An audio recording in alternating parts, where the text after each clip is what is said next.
Hi, everybody, and welcome to Talkin' Art. With us today is my co-host, Mark Myhaver. Hi, Mark. Hey, how you doing? How are you all doing out there? And also is a new photographer to the scene, Tammy Cook. Hi, Tammy. Hey, how are you doing? I'm doing wonderful. How are you today? Awesome. Okay, so let's talk the fun stuff first. Did everybody have fun at Thanksgiving? Yeah. I had a blast. I didn't cook or clean or nothing. I'm jealous. I know. I went out to dinner the first time ever and had a gourmet meal, and I ordered everything top of the line. I still saved money. Hi, everybody, and welcome to Talkin' Art. Uh-oh. With us today What is that? my co-host, Mark Myhaver. Hi, Mark. Hey, how you doing? How are you all doing out there? Oh, wait a minute. I've got feedback here. And also is a new photographer to the scene, Tammy Cook. Hi, Tammy. Hey, how are you doing? Got an instant replay going here. Yep. I didn't realize that I had it on another window. I'm sorry, it's live. Hey, it Yeah, wouldn't be the everything can show happen. without something going on. I could just hide myself, Oh, no. Yeah. It's real, it's live. That's it, exactly. We're being very authentic here today. So I wanted to start by saying you can find us all, Tammy Cook, on Google Plus at TammyCook. Mark Myhaver, the best way to reach him is through Twitter at Myhaver, Myhaver, photos, Photos. No S on the end. Pardon? No S on the end. Oh, sorry, photo. And you can find me either at Today's Visions, TODAYSVISIONS, or at Arizona Low on Google Plus or on Twitter. Although I respond a lot faster on Twitter, I promise. And the shout out today is for one of the guys that I think is instrumental to me even being able to do an HOA and overcome my camera shyness. The Voice Zone. You can find him on Twitter, The Voice Zone. He has some amazing videos. His name is Patrick Munoz, and his videos will really help you with your speech. I actually did a session with him, and he sent me some warm-up exercises that I do before I start any HOA. So, Patrick, thank you very, very much. And look him up at The Voice Zone. That's our shout out for today. That's how I just wrote it down. So, Tammy, being a newbie, you don't even have your own website yet, right? No, I do not. Well, actually, I did buy, a domain for it, but I haven't done nothing with it yet. Haven't done, okay. Okay, you got to start somewhere. Yeah. It's a process, it's mind-boggling. Everything you got to learn, you got to know, just to set everything up. Not even considering the technical skills that you need to learn to be a photographer. Then you also got to worry about all the marketing and the promotional stuff. Right. It's really pretty amazing how mind-boggling it is. But I am going to defeat it if it kills me. I'm taking it down one step at a time. Well, that's all you can do. So do you have questions for us? Well, let's start by, probably a good thing to start would be, kind of giving a general overview. If you're somebody new like me who's just coming out, wants to get their work out, possibly try to sell it, where would be the best place to go, and how should they go about that? Okay. Mark?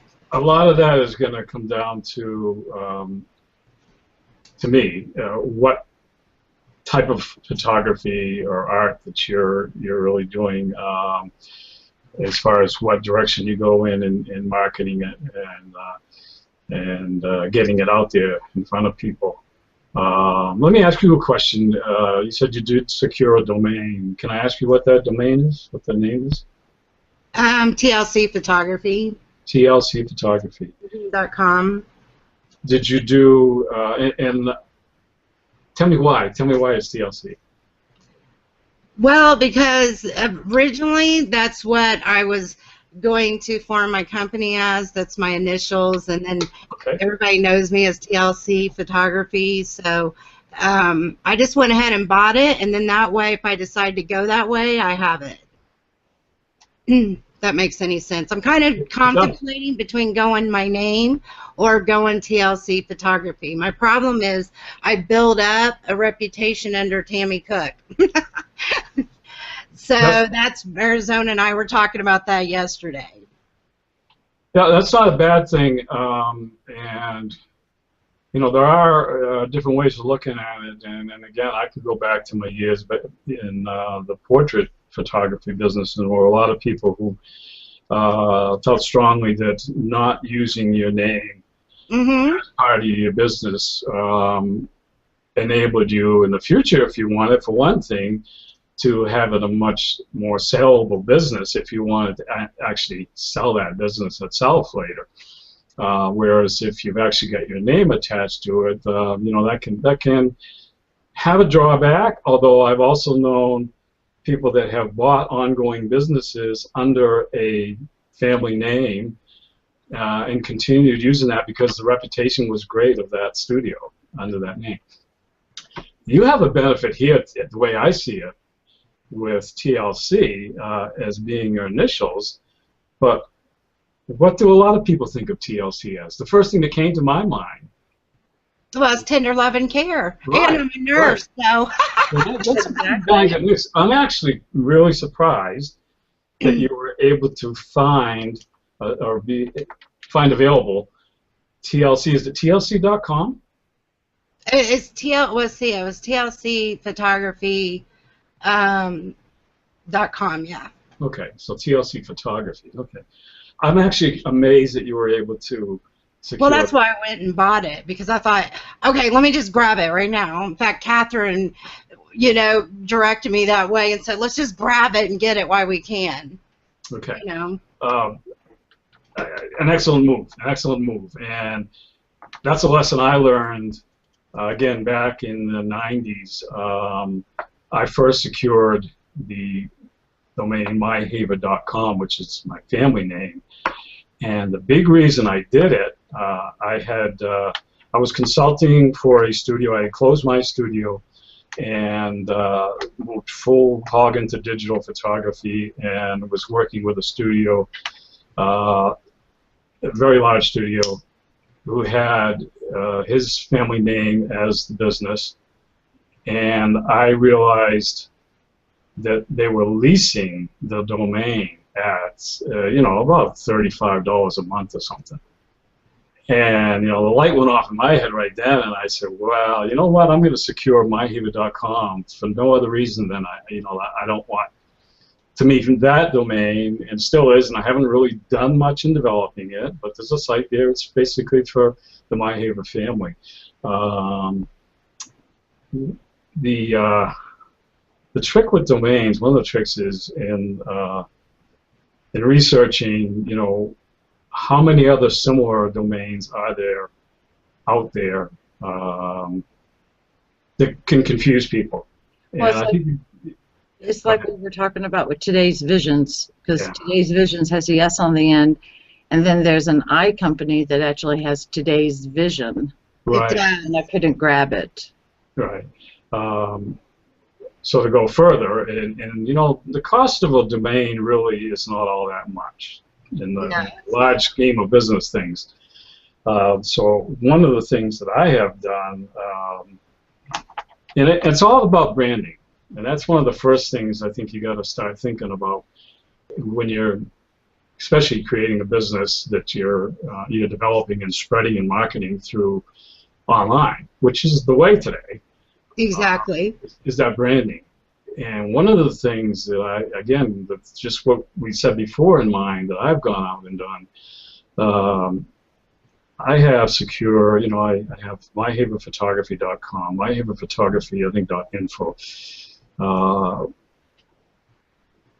You name it, just about. And, you know, I've had those domains, and they all pretty much go to myhaverphotography.com, with the exception of my print-on-demand website, which is directly linked back and forth to myhiva.com, and that is myhiva.photography, which only became available in the past year.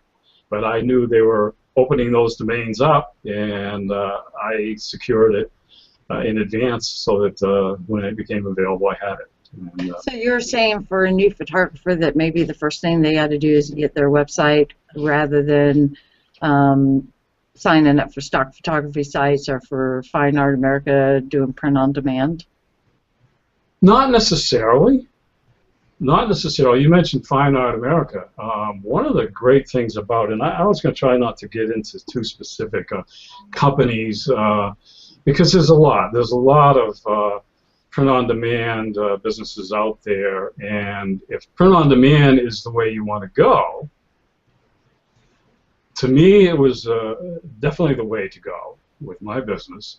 It isn't necessarily for everybody. Having mentioned Fine Art America, one of the great things with Fine Art America, print-on-demand business is what they are, is they have enabled you to establish your own website, your own artist website, through them at a very, to me, insignificant cost. Oh, yeah. And along with that, use your own domain. So, for instance, Tammy could use tlcphotography.com as her artist website. Right. Pretty fantastic thing. So, well, in fact, that's what I've done with ArizonaLow.com. It actually is my Fine Art America site. Yeah. I already had the My Hiva Photography website. I had it for a long time, and it was mostly, again, it was through a period where I had gotten out of the business of photography, but it was still very much, you know, it's been my passion, so I was always playing with it, and always, it was an outlet for me to get my work out there anyway. And so it was very easy to, when it came time, when after my drastic changes that I went through in 2012, and awoke to the idea that, hey, it's time to, I know what I should be doing, and that is photography, you know, and it's time to really start getting that word out there again. So it was very easy to convert that site to a site to market my photography through. I want to remind everybody we do have question and answers on. I am trying to run the comment tracker, so I think it's working. So if you have a question out there, just let us know. Is it working? Yeah, I don't know because I can't see the bottom part. It says it's up and running, so. I think a lot of people are going to be watching it later because they're working. But so, you know, as a new person, you know, as a photographer, and they're wanting to expand and get their work out there. So basically, you know, obviously you want to do a website, but, you know, you can't really do the website until you figure out what direction you're doing and what you're selling and what you're going to put on it, right? Like, are you going to do, are you selling, you know, portraits, or, you know, what are you going to do with, how do you go about doing that? Yeah, you've got to decide. You've got to decide what area you're going into, and it doesn't have to be that you stick to one particular type of photography, really. Anyway, my feeling, especially for someone young and new starting out, is you may want to focus on a particular area because you've got a lot to learn, first of all, in just photography itself. Right. So, you know, exactly. you concentrate your efforts before it. You know, once you start putting your website out there, of course, the other part of it is you want to make it search engine friendly, so that you're actually, you know, when you do a Google search on your business or your name, whichever you go by, what's it going to lead people to? And it looks like somebody signed in there. I see a name up. I don't know if there's a question there, but anyway, welcome to Catherine Wilfong just. It looks like. Hey, you all look awesome. Great information. Thank you, Catherine Wilfong. So, okay, now pull me back. Where were we there? Yes, I think you're absolutely right. You need to kind of have a pretty good idea of what it is you're wanting to market before you really get that website live. That doesn't mean you can't change things as you go, but once you start, you know, it lends to credibility for one thing. You know, once you start putting yourself out there and really promoting it in one type of area, if all of a sudden you switch it, you know, that raises a lot of questions and people are not sure what they're heading into looking at your website. Well, I think keeping a good blog could help. So, Tammy, I read on Twitter that you wanted to get into sports photography. So let's say that you start your website in sports, and you're keeping a blog, and you're going, all of a sudden you go, oh, it's winter, I'm not much into football, so during the winter I'm going to do landscape photography.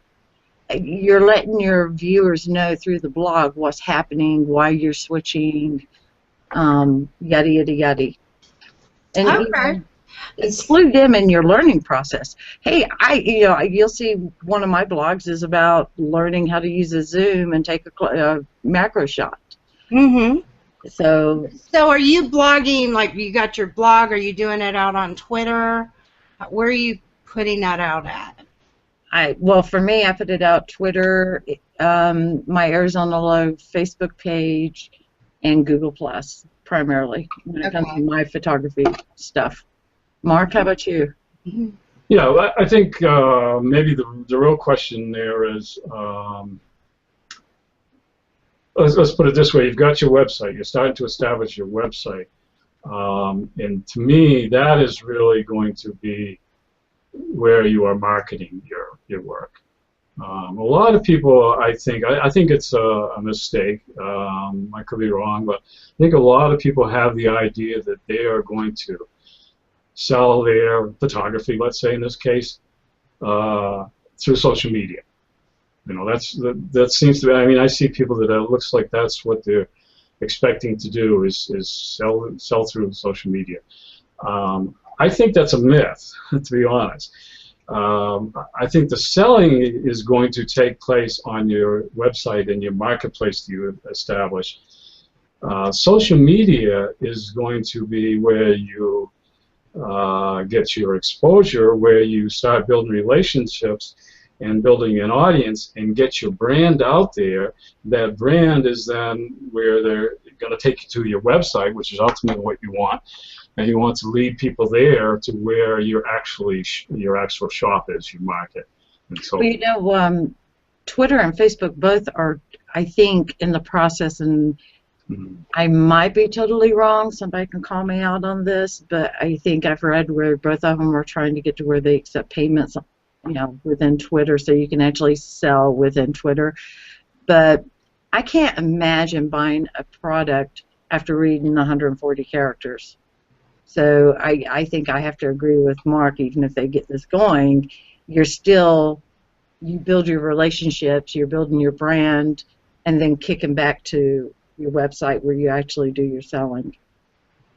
I would agree. Yeah, definitely. I don't see that happening. My experience and what I've seen, and again, let's go to 140 words on Twitter.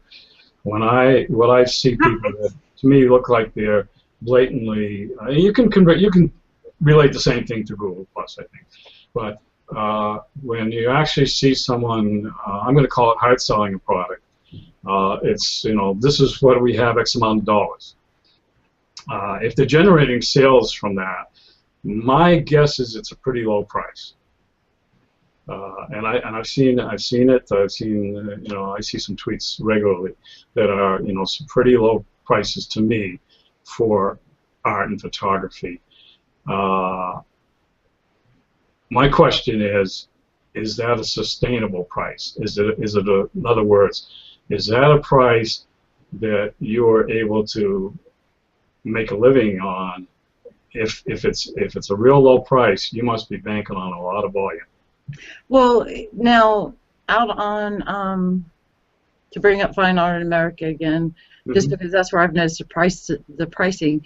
My prices are relatively low because I consider myself an amateur photographer. but I've noticed others, and yours included, Mark, are a little bit higher, but y'all are professionals. Is that a correct way to do this?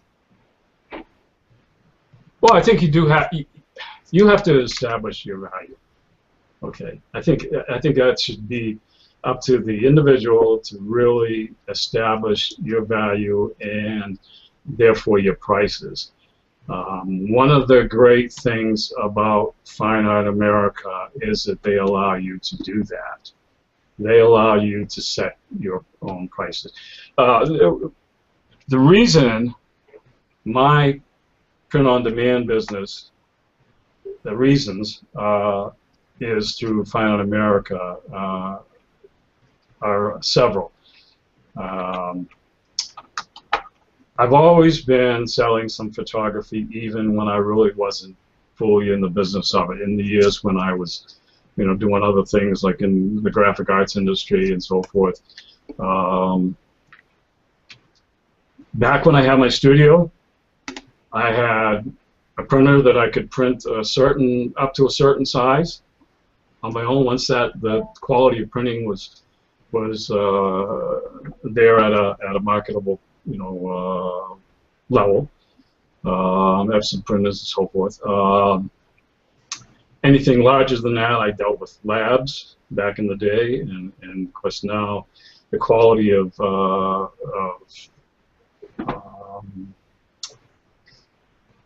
that's the word I'm looking for glycerin, that type of printing is tremendous, and the longevity is tremendous. You're talking about Chiclet printing?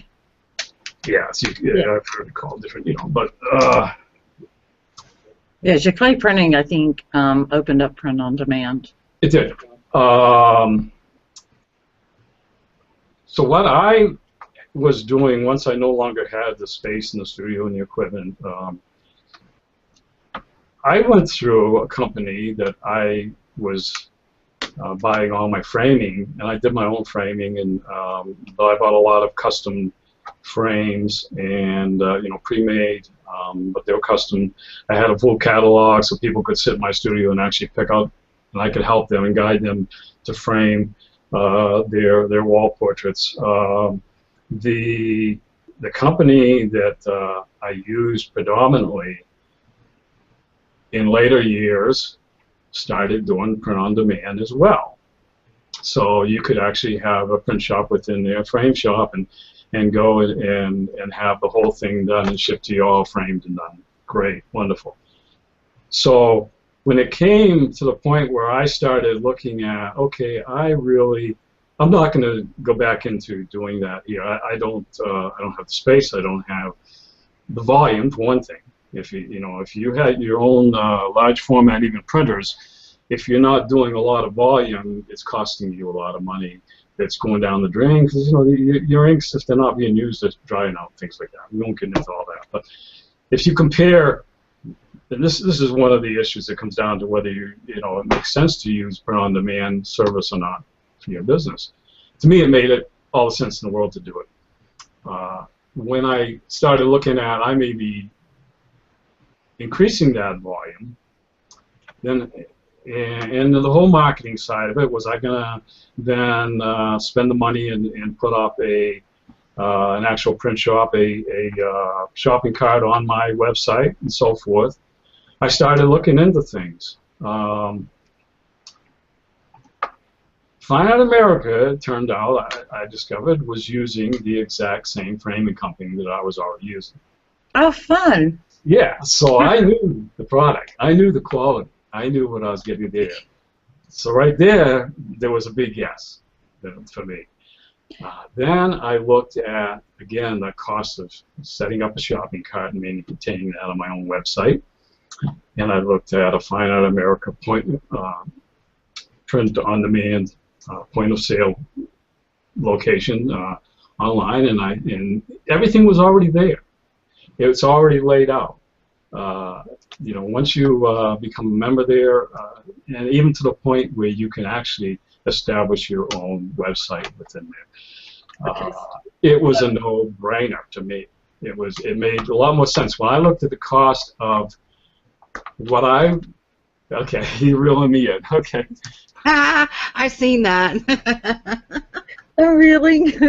Arizona, no, she's got to reel We me need in. a part 2 on this because there's a lot of stuff we need to talk about. Well, there is. I think what we have come up to, and that's kind of, I wanted to see if we were all in consensus on this.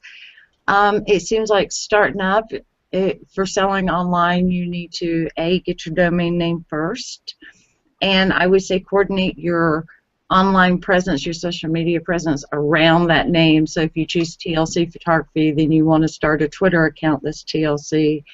You want a Facebook page, you want a Google Plus page, wherever you want to be active, social media wise. Mm-hmm.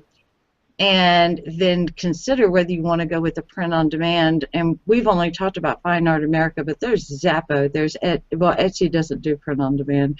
There's I know there's more, art.com.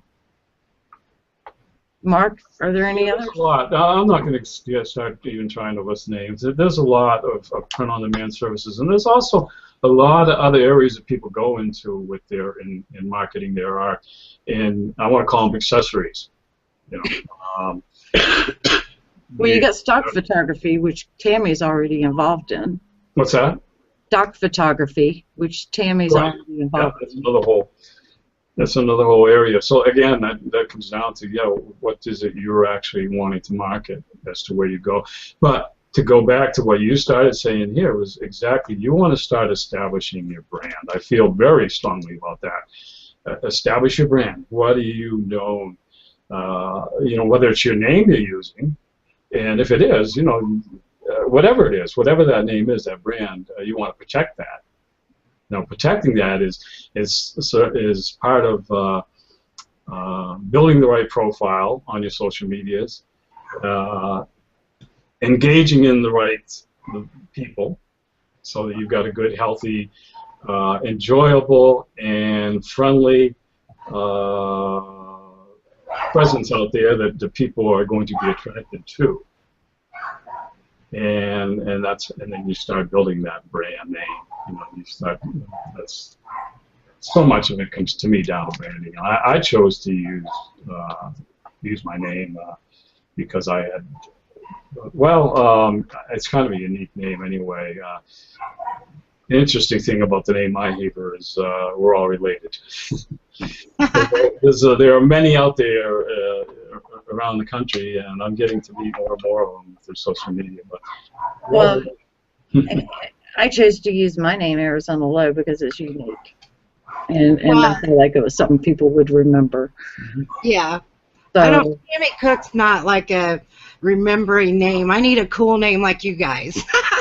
well, and the other thing I noticed, Tammy, I'm not picking on you, so if you think I'm picking on you, you can call me later and give me crap. Oh, no. On Twitter, it's TAMMI. No. And it's Y.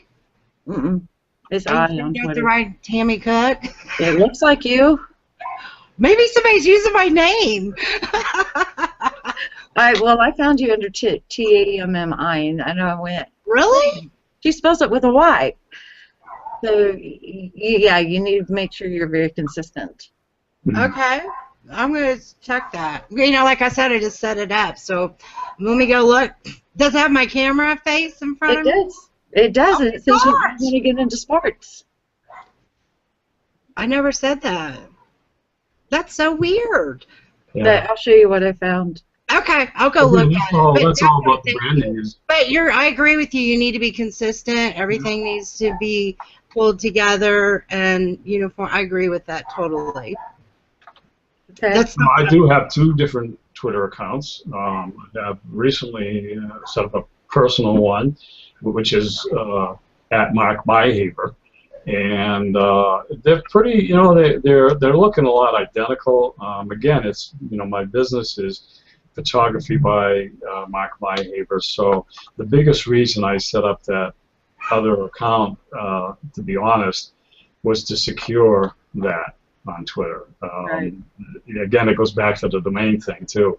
It's kind of the same idea with an @ name on Twitter, and that's really the the only reason I set up that personal one. Once I did, of course, then I had to, you know, Got to manage it.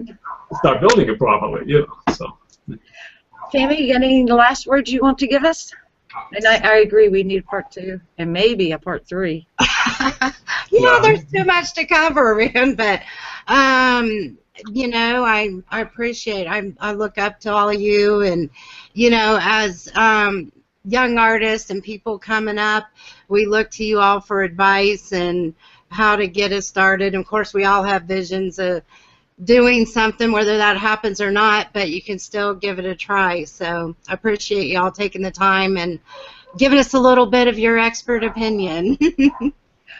Well, Tammy, think of saying whether it happens or not, you're going into this full force. You are a brilliant and prolific photographer, and you should be telling yourself that 10 times a day. Or looking in the mirror, right? Exactly. Well, that is true. No, I'm just kidding. One day it's going to be true. One day. I always said I wasn't stopping until I hit National Geographic. So there you go. You set your goal and you see yourself succeeding, and that's the way you should go forward. Thank you. keep having fun with it, and just keep playing with it, you know, and learn as you go. I love learning. I love it. I learn every day. I learned a lot the other day for sure. One of the things I love about photography is always something to learn. Yes, thank you. We have to say bye now, guys. Okay. Bye. Thank you. Bye. Y'all.